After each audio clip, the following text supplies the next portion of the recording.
You get free posters. Welcome to the, I guess this is Spring '86, SCI-Arc Design Forum. The series that we're doing now, I think was more than just the ordinary lecture series, not because of the amount of effort that went into planning it and still planning it, but I think because of the affinity that Los Angeles architects have for Japanese architects. There's quite a bit that I think we all have in common.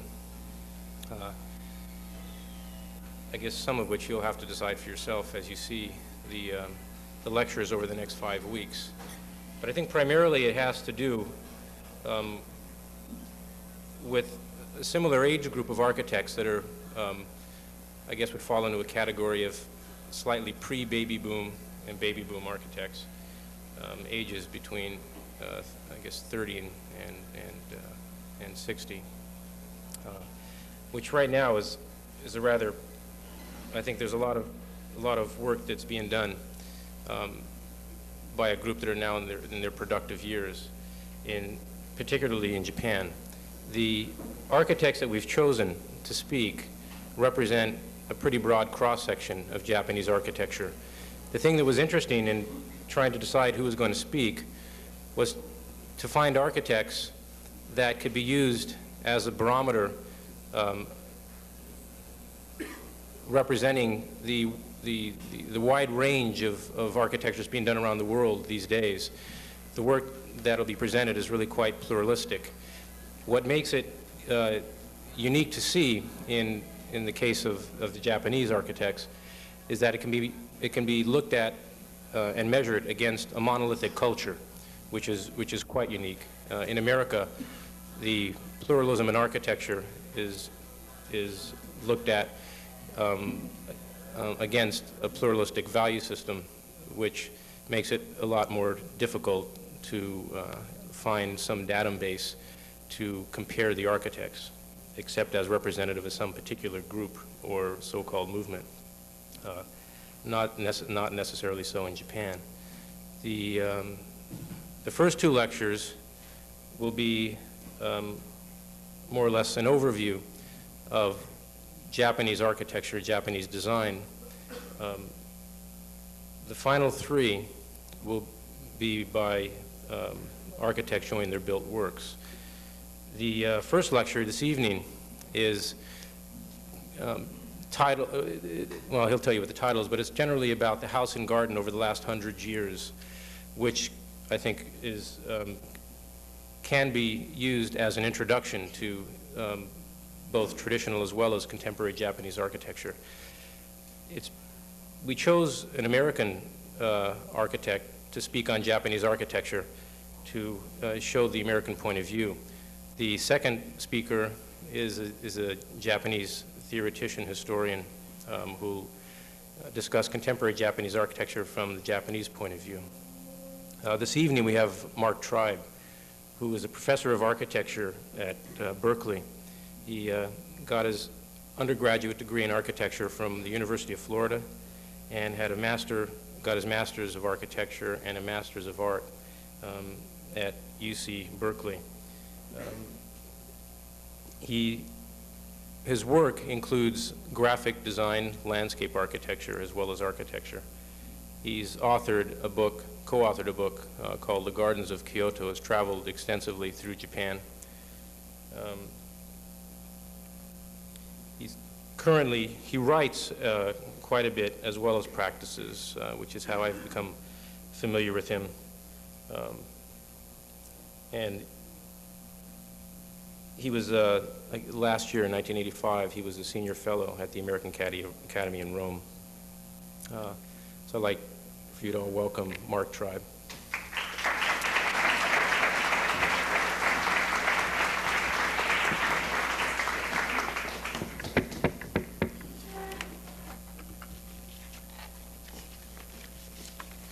Greetings. I can first confirm what Michael said, that I think you have an excellent series. Well, I won't include myself, but the next 4 people. two of whom I know personally, the other two only by reputation, and I've seen some of their works. Japan's a very interesting place to look at architecturally. When one goes through the magazines, the tremendous amount of publications that have come out, mostly because of Futagawa's Global Architecture Unit, but also the additional Japanese architectural journals, of which I believe there are 17, which come out monthly. Only Japan Architect, however, appears in English. Show a tremendous variety in architectural style and configuration. At first, it seems rather difficult to believe that all of this is coming from a single culture, particularly one that is always rumored to have been considerably monolithic, which indeed it is culturally. But Takafumi Aida once made an interesting observation by saying that because Japanese culture is so deeply ingrained within the people, it is so homogeneous, they can afford to be different for that almost like frosting on the cake, which is basically what the different architectural styles represent, that if you look at the buildings themselves, and I think we feel that in looking at the magazines, there's something in the sensibility of those structures that tells us this has to be from Japan. There's no other way. What I'm trying to do tonight is to develop a series of oppositions, which I call dichotomies. The official title is Dichotomies of Dwelling Edo-Tokyo, Edo/Tokyo. The dichotomies are seeming oppositions or contrasts in aspects of ways of describing architecture, in this case, particularly the house and garden during the last 100 years. Edo refers to the city of Tokyo before it became Tokyo, which happened in 1868.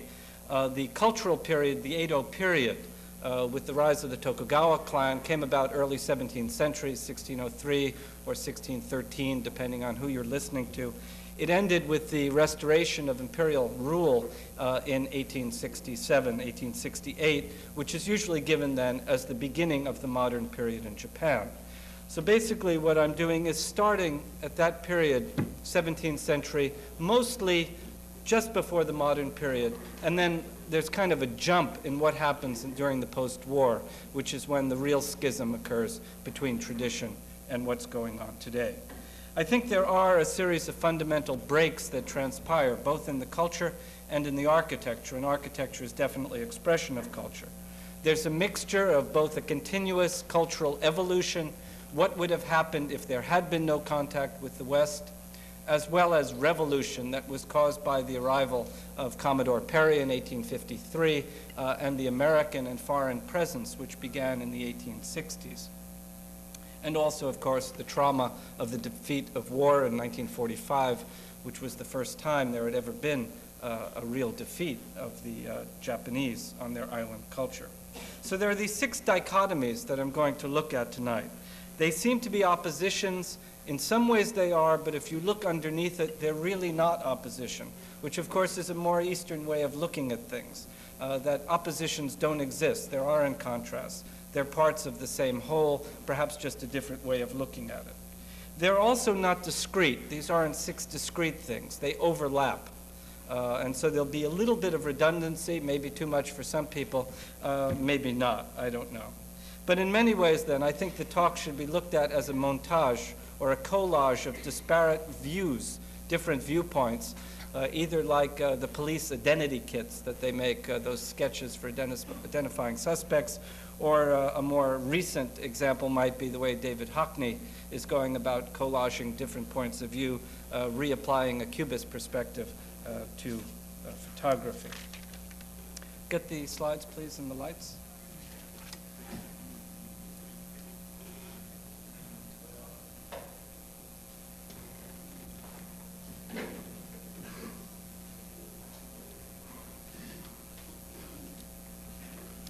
The traditional architecture, the SCI style as it was called, of the Edo period, actually implied an architecture of agglomeration rather than one which was fully developed as a static entity on the model of the classical West.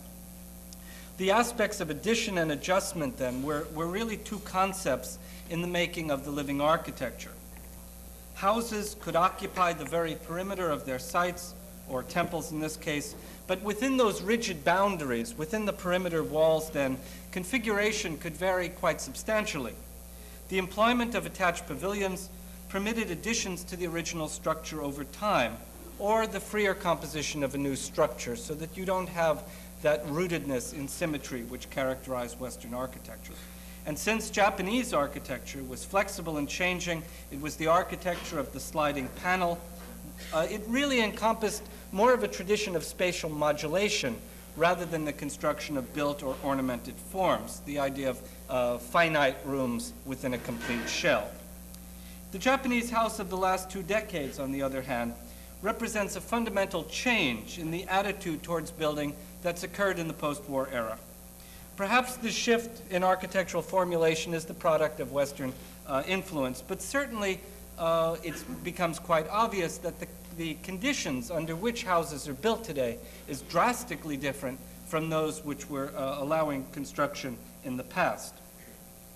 Much recent residential architecture then could be characterized as the architecture of the wall.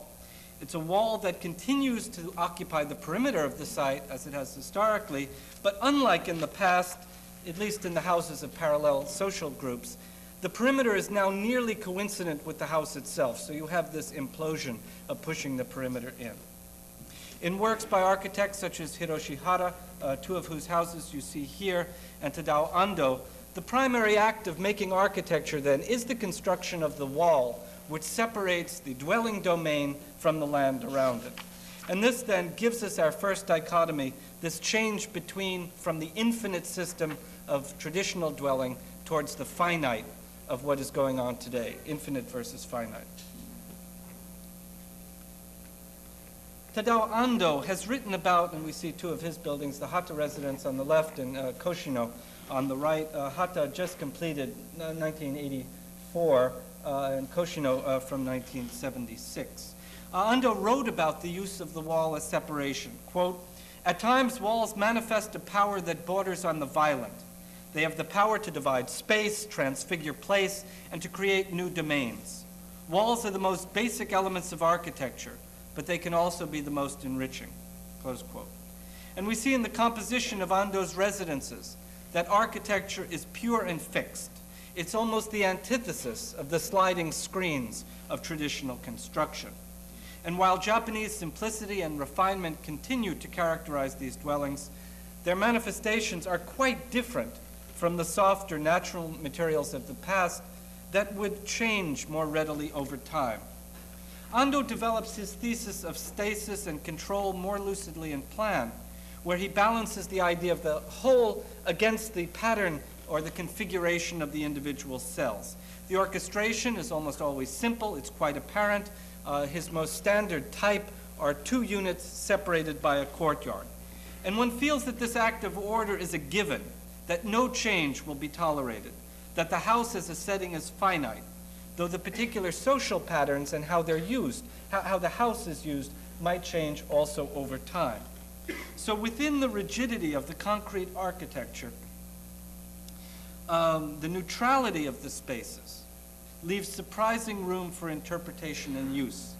It's as if the act of inhabitation is taken by Ando to be synonymous with domestication, that architecture then achieves its meanings through the use which comes ex post facto to the architect, rather than designing every vent, every alcove, or the kind of things that Wright might do into the structure itself. It's quite different.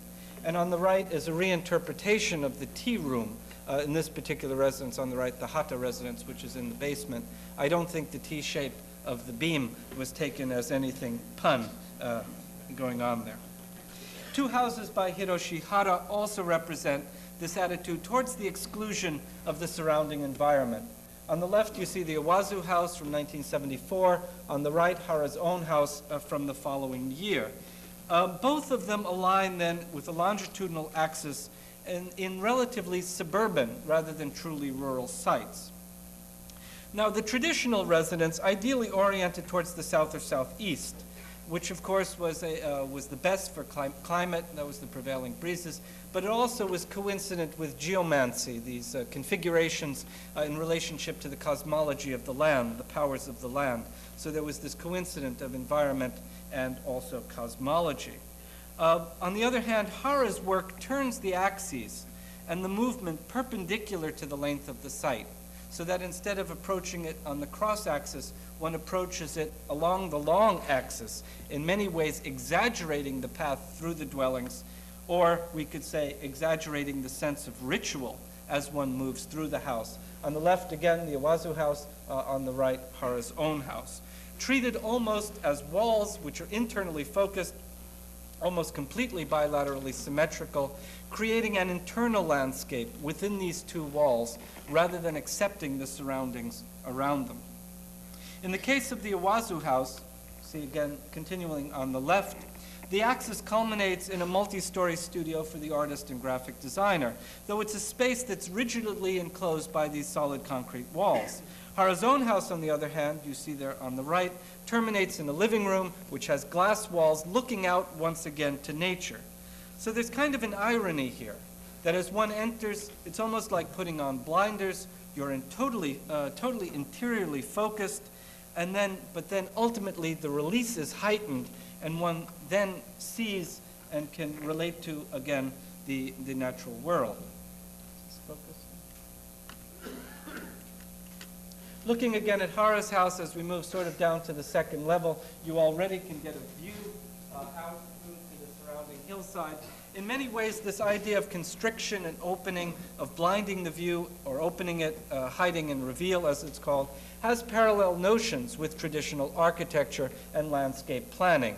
The notion called hide and reveal, in which one heightens the sense of impact by contrast.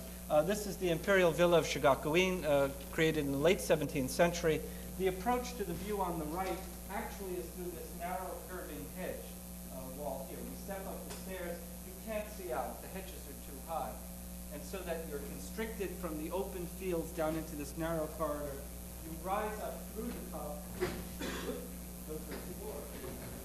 rise through the top.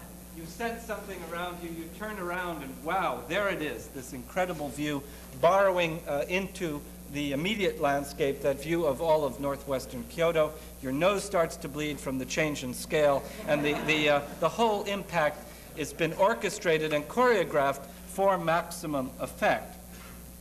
In both of the houses by Hara, though, we see rooms, the traditional tatami rooms, almost like tea rooms, in the native manner.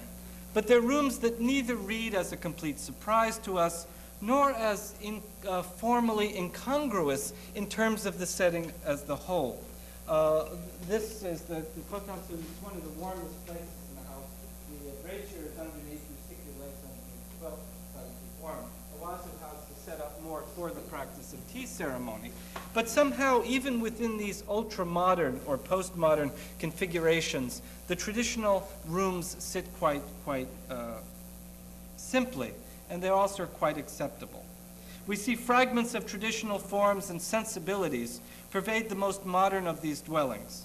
They suggest that the major change from the indefinite composition of the past to the finite closure of the contemporary dwelling objectifies less a radical departure from daily living and that pattern, and more an adjustment of what dwelling must be in today's world.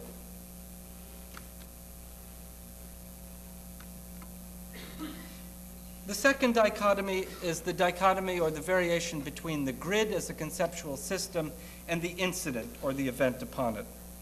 The modular planning of traditional Japanese architecture produced not only a rational, prefabricated system of construction that could be modified, it even could be transported with relative ease, but also a conceptual terrain, in many ways like a chessboard in 3 dimension.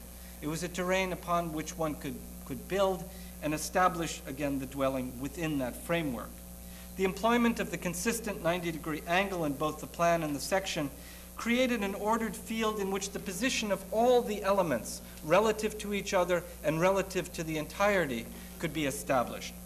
The 3-dimensional field of the wooden frame structured also the shifting configurations of the infill panels that yielded an interior landscape of changing spaces. When we look at it formally, we notice that the frame was nearly neutral. It's composed of square columns into which the beams, the transoms were fitted, but ultimately the field of view was quiet, it was calm, almost completely banishing the diagonal, which of course is necessary for the most part for structural rigidity, but it very rarely appears in Japanese architecture. And my interpretation would be that upon a rectilinear field, a diagonal is too strong an event. It's too dominant, and it would destroy the sense of repose. And we very rarely see it except in the slope of the roof, where it's pretty much unavoidable. Now, one principle of Japanese aesthetics also worked on the idea of simultaneous contrast, of pairing of contrasting properties. We also know that our perceptions are tuned, and when we see in terms of what we can't perceive as well as what we can. And in traditional architecture, we also see this contrast of rough mud textures against the polished, smooth textures of wood, or incredibly rich golden and ornate paintings set against that neutral beige field of the sweet tatami as we go through the dwellings. And against the order of the grid, perhaps there are only single events that are set out, like the curved post within the tea ceremony house. This post, which you see there, the two curved pieces in these two tea houses, which is called the tokobashira, I think best exemplifies this power of the incident upon the grid. In the tea house, where all parts exist within the state of repose, a sense of harmony must govern the choice of materials. The colors, the textures, the character, the overall feeling of the room should be one of quiet and neutrality. The post of the tokonoma, which you see there, is the one exception. The post is selected for its departure from these polished materials of the house, and it is the singular incident, its natural form, bears witness to the process of its growth. So it's revered also as a repository of history or memory of the natural processes.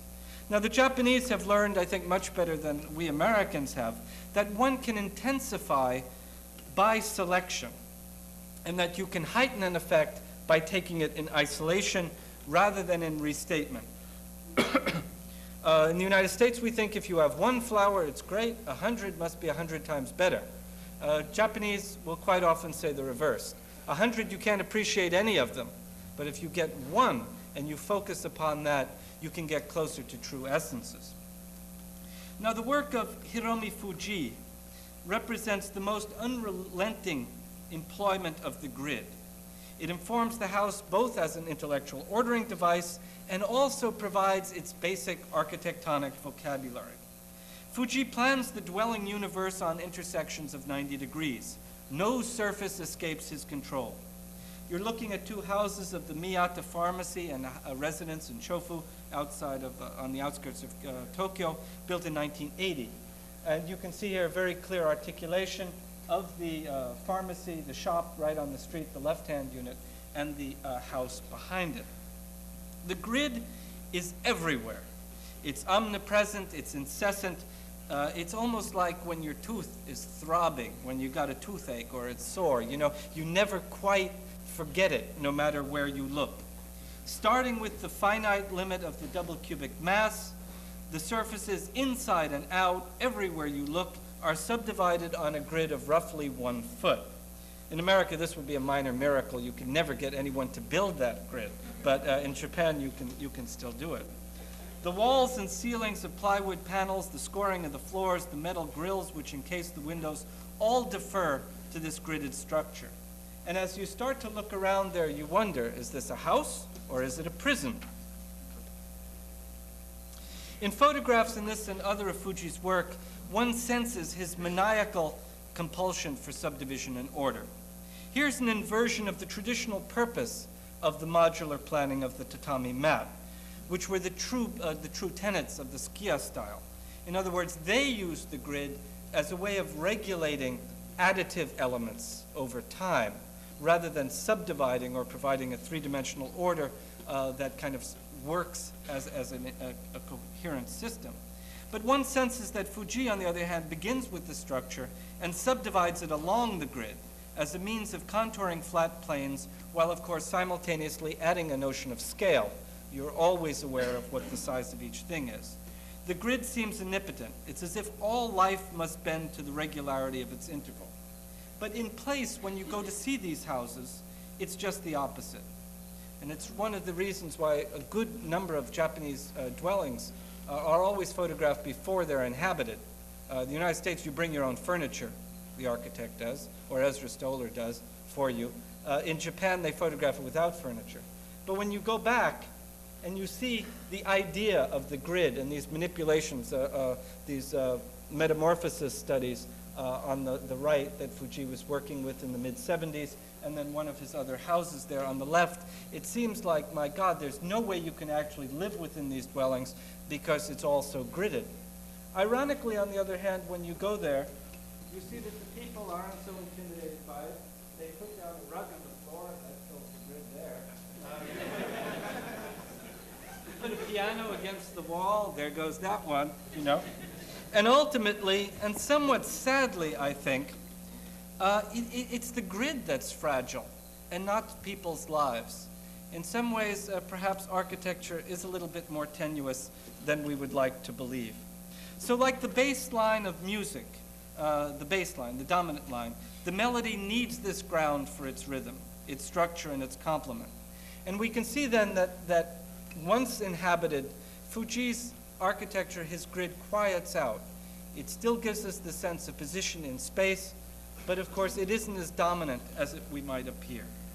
We see also that Fuji's use of the grid is an intellectual means for ordering form and space, but it is not the same blending of pragmatism and aesthetics that characterize its tatami or Ken system predecessor.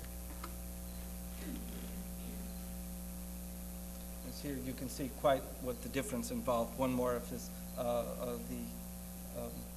Suzuki dwelling on the left, and a view from Katsura on the right. Two different grid systems. The third of the dichotomies, or the changes has happened in the last 100 years, is really the shift from the private garden to public open space. During the Edo period, 17th through 19th century, there was a fundamental change that occurred in the concept of the garden, or let's say a reinterpretation of the garden idea of past centuries. The upper classes, of course, always had revered history and had thought of the period from the 10th to the 12th century, called the Heian period, as the golden age of Japanese culture and refinement. You see a painting from the period, actually later painting depicting that period on the left, and one of these 12-layered kimonos where only the lapel of these succeeding layers is actually exposed. Both of them represented then the high point of imperial court life from, as I say, up to about the 12th century. Over the years, the power of the emperor actually waned. He was still regarded as a divine figure, still the titular head of the country, but there was a shift in that actually it was the shoguns, the military rulers, who had all the power, and the emperor was more or less on the dole. But through the centuries then, there's almost a continued reference to the Heian period as the great golden age of Japanese art, and a constant reinterpretation then of that period.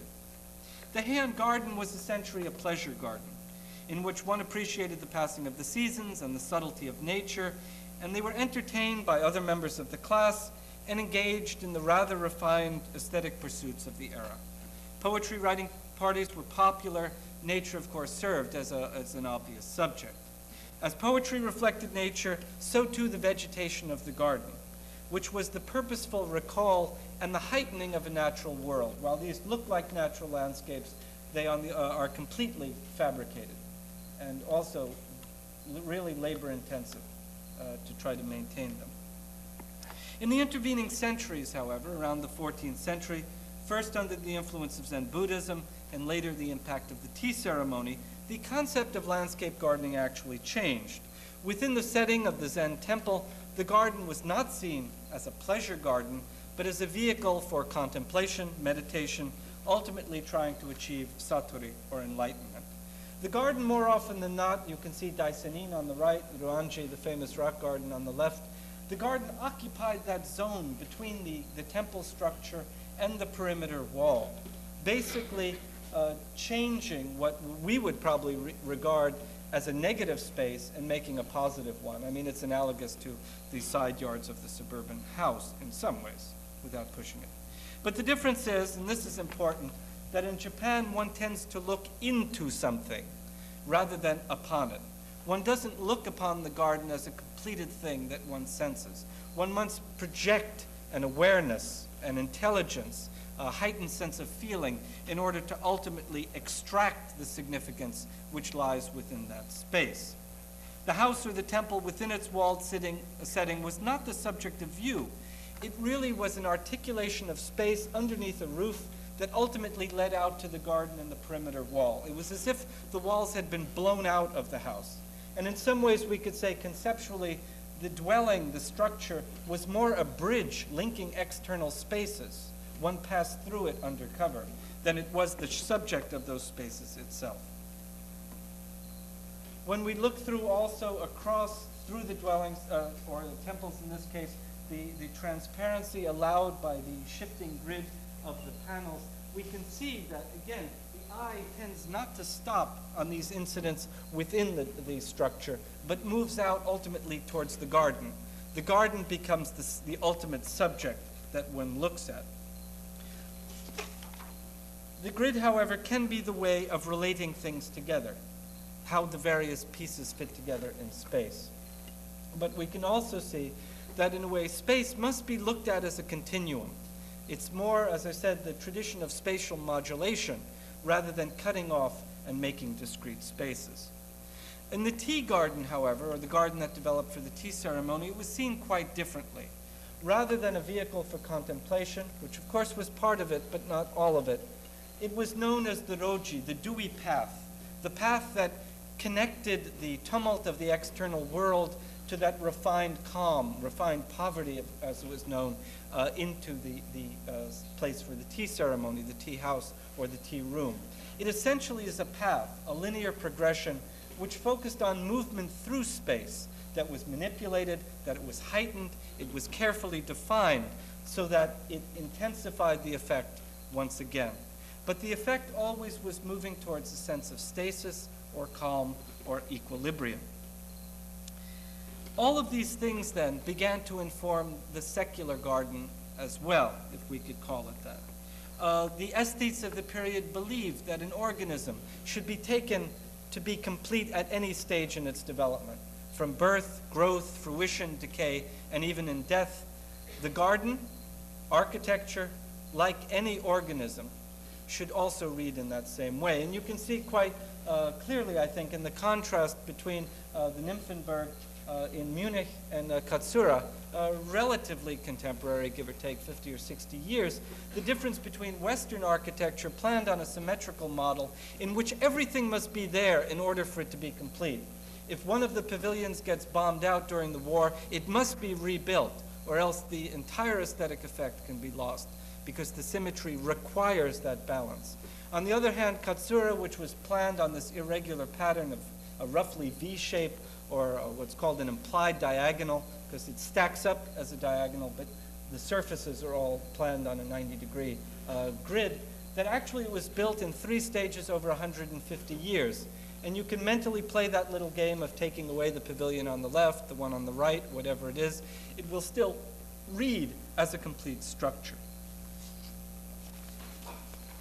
The gardens also played on this during that period.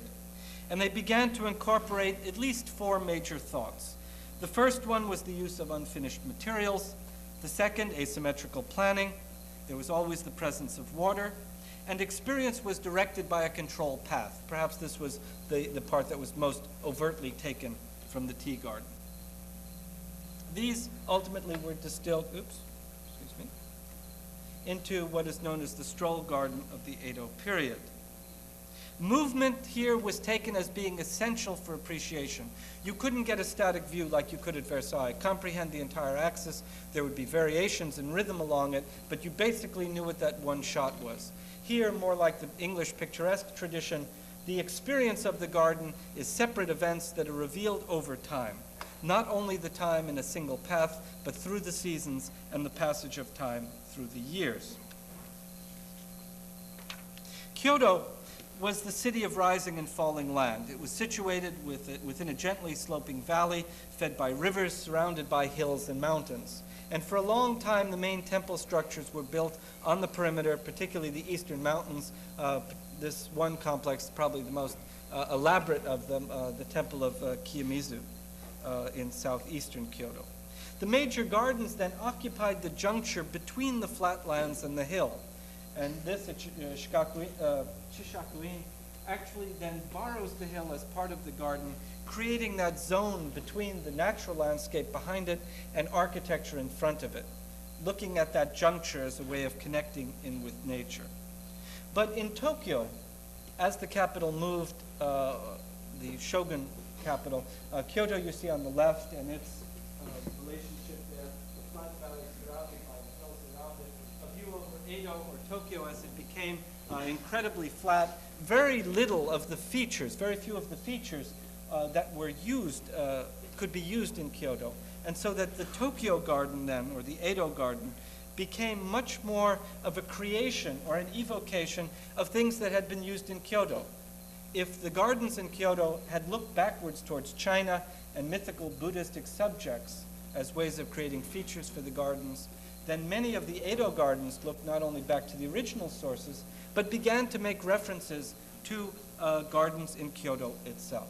The two most elaborate that still exist, this is Hamarikyu in Tokyo today, quite near actually Kishu Kurokawa's capsule building, is interesting in that it is planned actually in a marshland that was drained and used the rise and fall of the tides to create a different presence of water in the garden.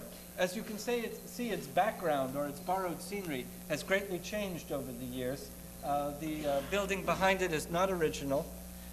Indeed, unfortunately, it's a public park, fortunately and unfortunately, but the public parks get a lot of use, so it has very few of the original features, one of the few of them being this, the bridge, which also shows that very few things were ever done directly. It's always manipulated as a way of maximizing the effect.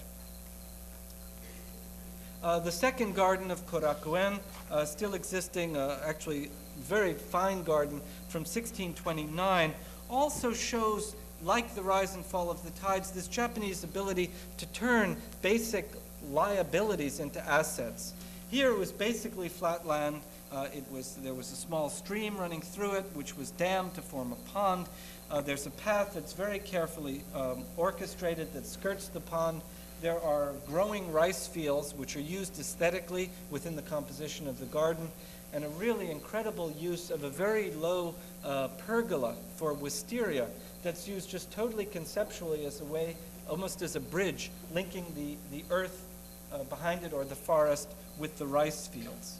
Again, references were made to mythical subjects. This is the Chinese mountain of Lishan, which you see on the left, which is created out of an earth mound made from excavating out the pond and then covered with this sasa grass, this low-lying bamboo, and of course carefully clipped to give the impression or the essence of mountain, rather than worrying about literally recreating one. Now, if Edo was a green city, which it was up until the 19th century, most of that greenery was privately owned or leased. And while Japan had little public open space, there was nothing of the piazza tradition that you find in the West, there were areas that were both green and also publicly accessible. For example, Shinto shrine and Buddhist temple compounds were open to the public, accommodating picnicking, parties, talking, and even places for kids to play, which is not something you would associate with religious structures in the West. And in many ways, it's these Buddhist temple compounds or the shrines which must be looked at as the predecessors to public open space in Japan. Street trees came in the turn of the century. One of the major exceptions, however, to the density of the traditional city were the riverbanks. They were often planted with cherry trees, they flowered in the spring, and the banks were points of recreation and rejuvenation. And in July, for example, the Sumida River, this is in today's Tokyo, were opened with great shows of fireworks and festivities, crowded boats of all kinds, and illuminated displays of fireworks. All of this changed with the modern era. Through the influence of the West we see the creation of true public parks. Most of these took temple lands and then turned them over to public use. This is Ueno Park in Asakusa, which is one of the oldest districts of Tokyo. The architecture fans like the Ekam Ayah Festival Hall and Corbusier Museum of Western Art is there. The National Museum is there. You can see that there's greenery that is being reduced. Municipal art gallery in Macau. And that's what happens during cherry blossom time. It's the scene of a picnic. People lay down newspapers or bring things to lie on. They leave the newspapers, unfortunately. And their public spaces aren't well kept. And I think the reason is because there's no real tradition for it. It's a recent tradition. And even the Meiji Shrine, which was used to deify the spirit of the Emperor Meiji, who is responsible for the restoration, which you can see down here in the corner of this slide, and behind Kenzo Kange's Olympic Stadium on the right-hand side, which is probably the largest green space left in central Tokyo now, with the exception of the Imperial Palace compound.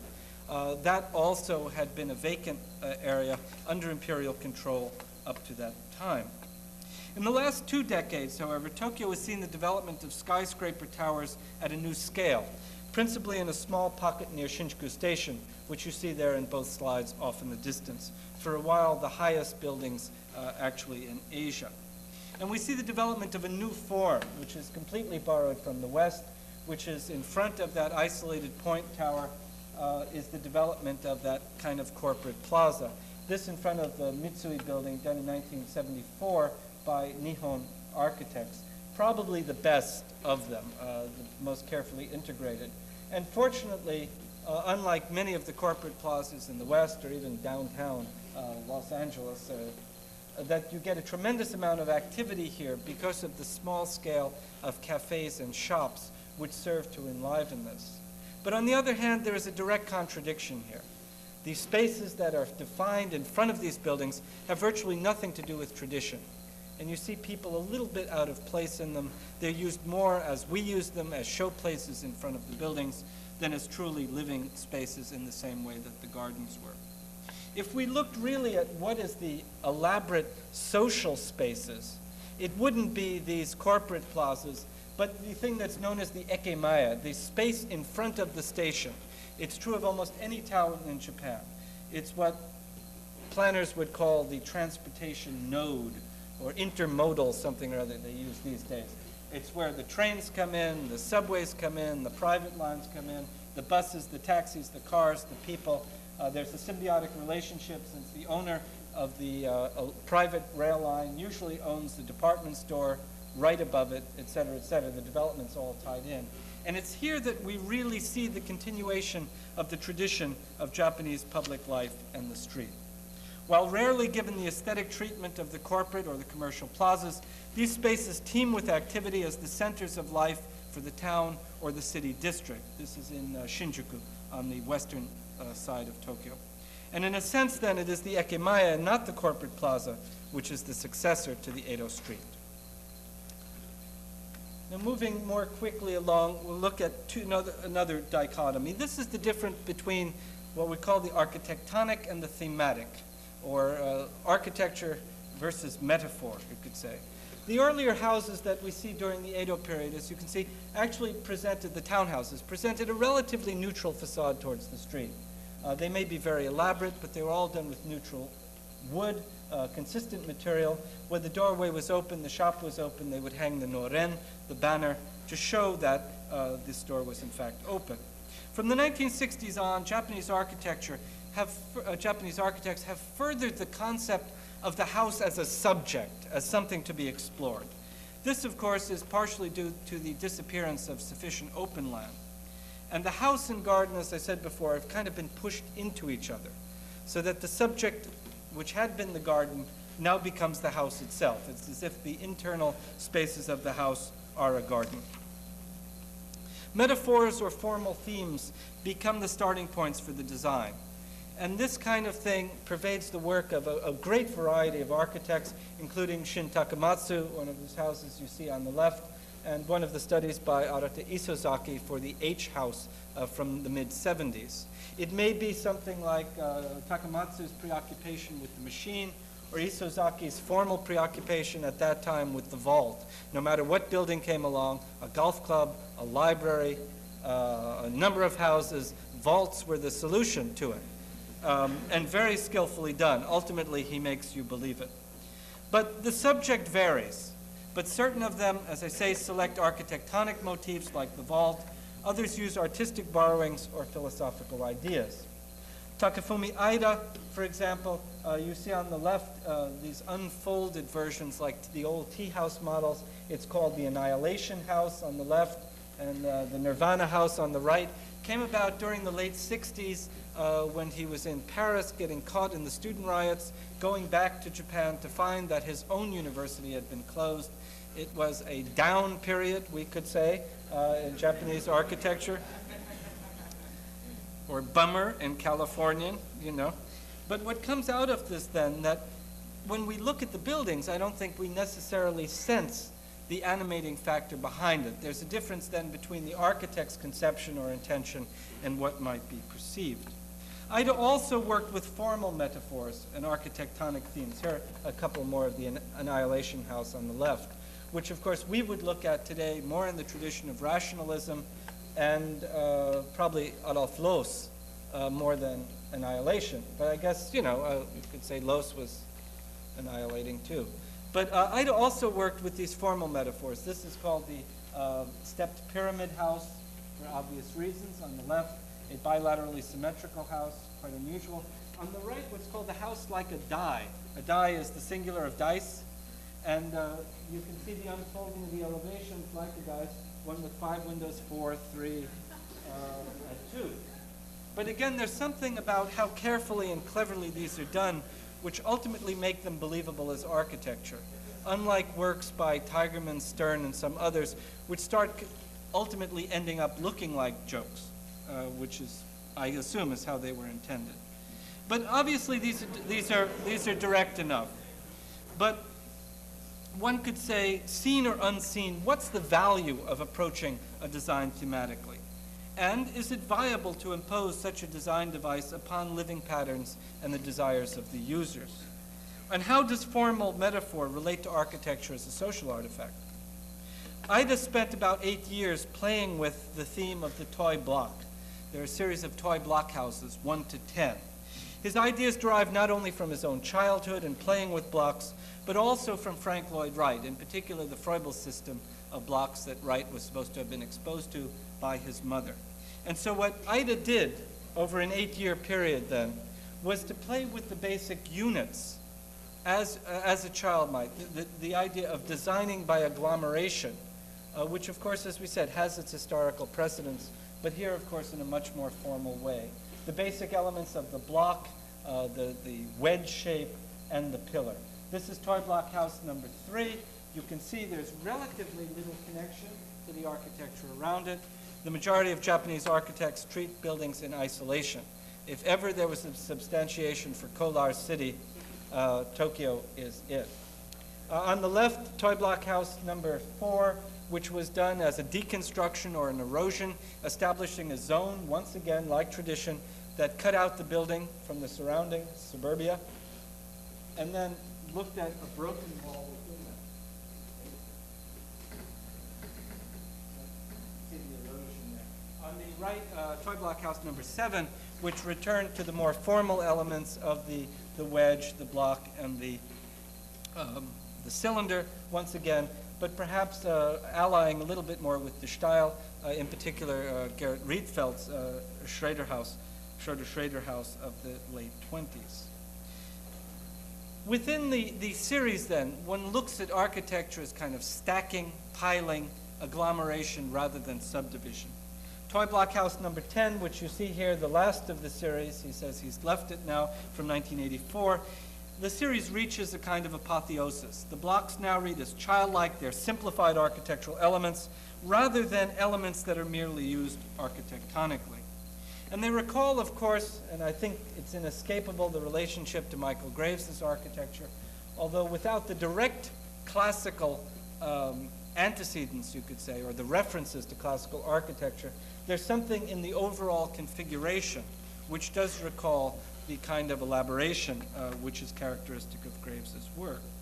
Now, since there are sure to be problems with any formal idea that's applied to a variety of social and physical situations, the house that results will only be as good as the architect who makes it, and how well he or she can eliminate those disparities between the abstract concept and the form as built. And I think here, once again, we see that the Japanese architects excel.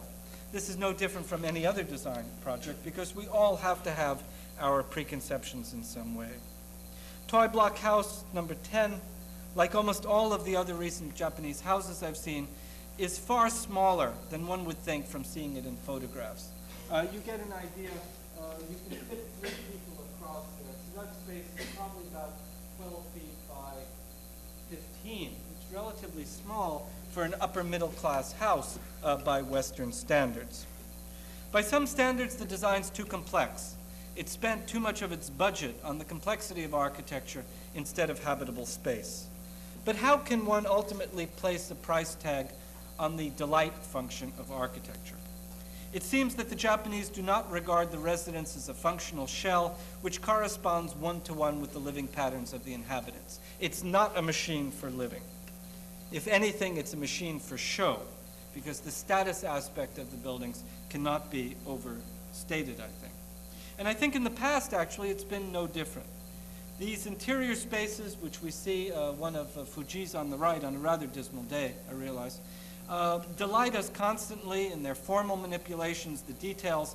They show a completeness of vision and understanding, which I think we ultimately all would respect. We can pick at certain decisions. We can wonder about the longevity of exterior materials, which seem like they ain't gonna last, or the seeming smallness of the interior spaces.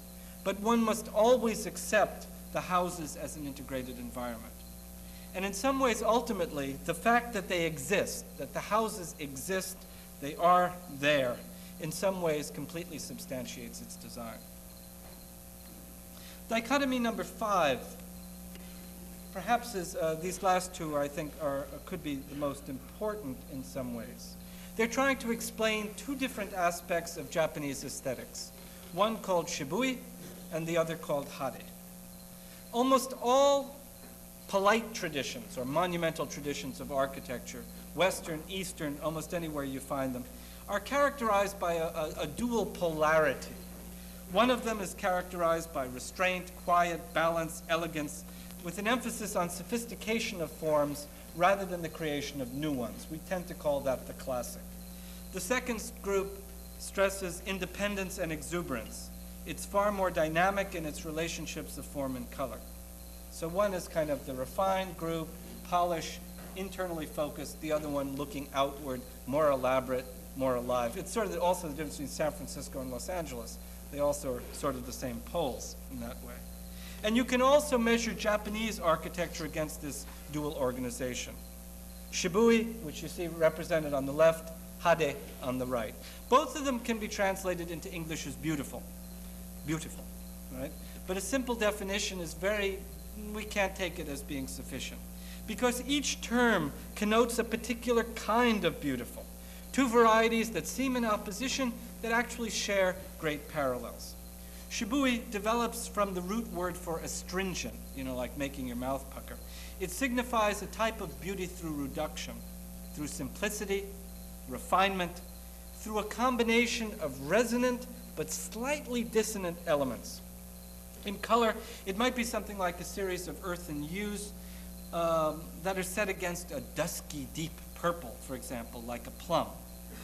And this is very different from monochromy. Monochromy creates harmony, but it's got to have that slight dissonance to it, that slight edge, to really sneak over into the Shibui group. As might be expected, the term is associated with the cult of tea.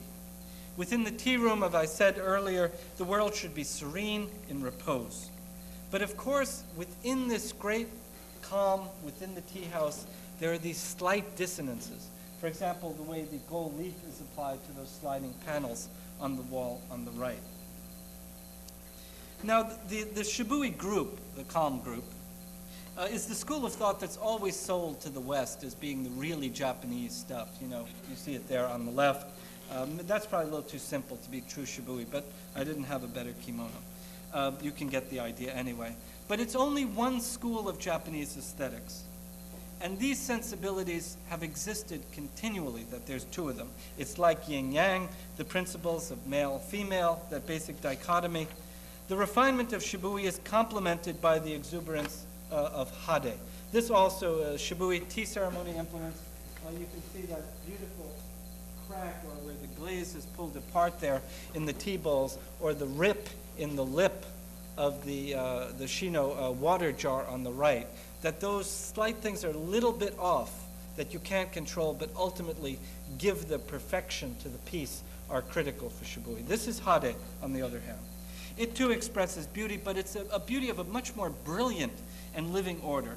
Hade is the beauty of gold embroidery on flaming vermilion silk, the beauty of polished stainless steel against brilliant enameled yellow. It's the beauty of the architecture of expressionism or collage, the polychromy of the shrines at Nikko, the elaborate carvings, extravagant materials, ornament upon ornament, each of them outlined in a different color and perhaps with gold. And while it may be convenient to say, well, Japanese architecture, that's Shibui, you know, that's Ando, that's real calm and all that stuff, actually there's an equal, if not greater, emphasis that's placed on this type of expression, both historically and also today. The polished houses of Kazuo Shinohara represent this elite strain of the architecture of Shibui. Shinohara creates environments of tranquility in which the family stands fully ordered within the room.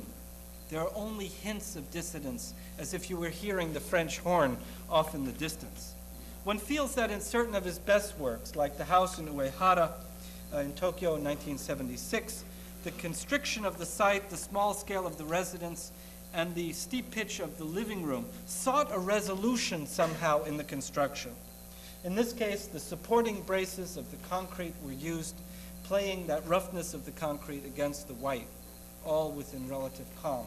Of course, these things are cheating for you latent functionalists out there. Notice the height that this picture was taken. That's the counter.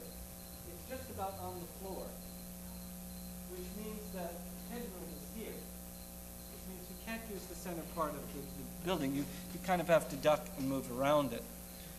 So in many ways, one can be greatly critical of Shinohara's architecture, or the other way around, look at it as the triumph of architectural photography. And here you see in the house on a curved road, once again, the beautiful use of the modeling of the concrete played against the purity, the whiteness of the surrounding plaster surfaces. And on the right, what he's done is a further refinement.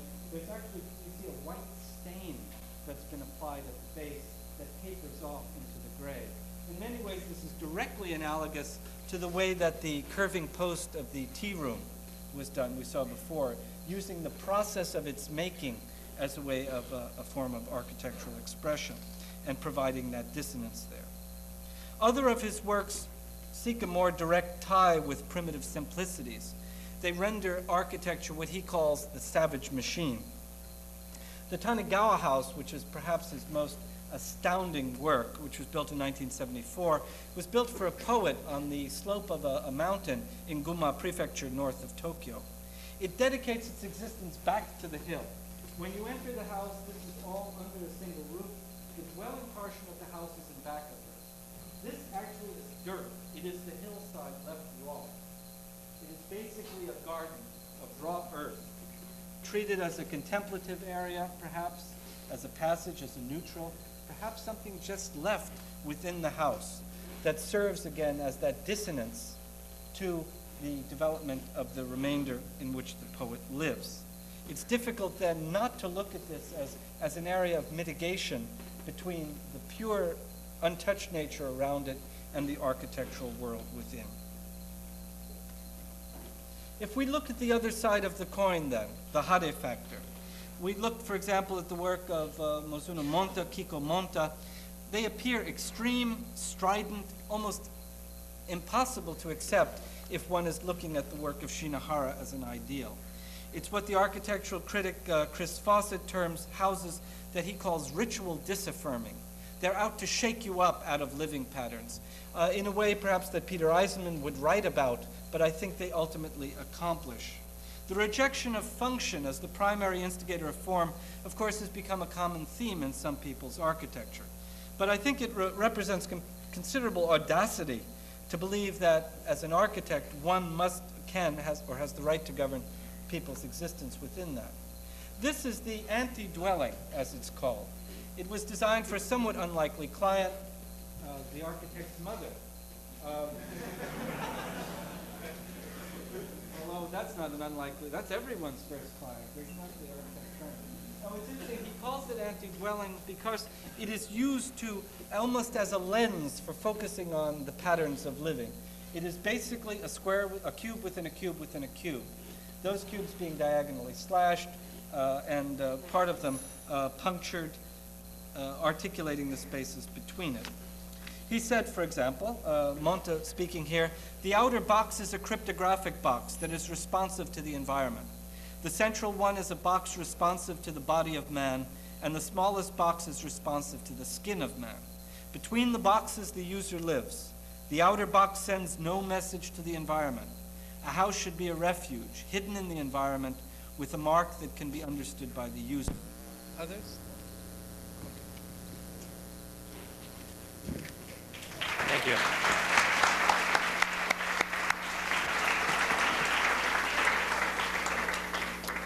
Next week and all the subsequent weeks, the lectures will be on Wednesday evening at 8 o'clock. Okay? Thank you.